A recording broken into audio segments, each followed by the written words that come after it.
ถิ่นคงเสโดนวันนี้กลับมา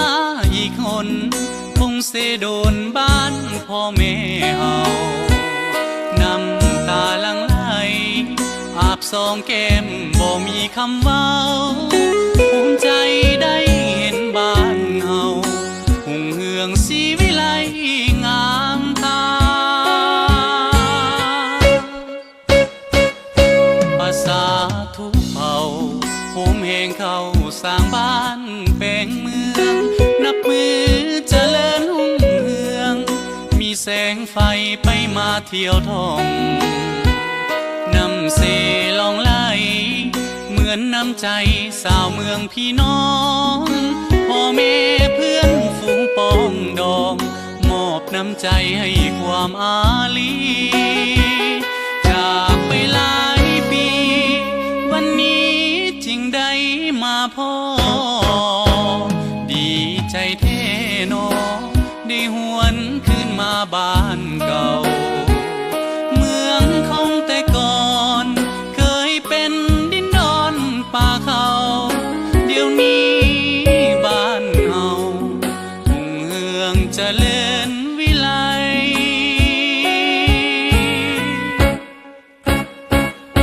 บ่ขอลาไกลแผ่นดินนี้ไปจากคงเสโดน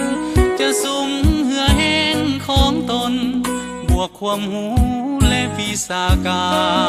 รห่วมสร้างห่วมสาพัฒนาปัวแปลงทินฐานสร้างให้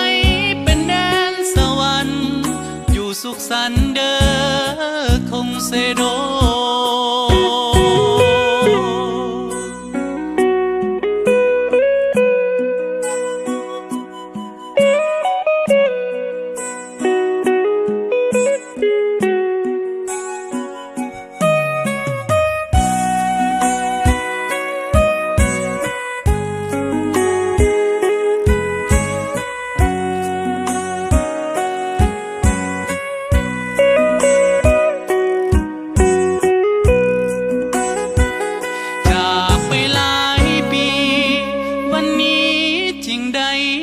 พ่อดีใจแท้หนอได้หวนคืนมาบ้านเก่าเมืองของแต่ก่อนเคยเป็นดินดอนป่าเขาเดี๋ยวนี้บ้านเฮาหุ่งเฮืองเจริญวิไล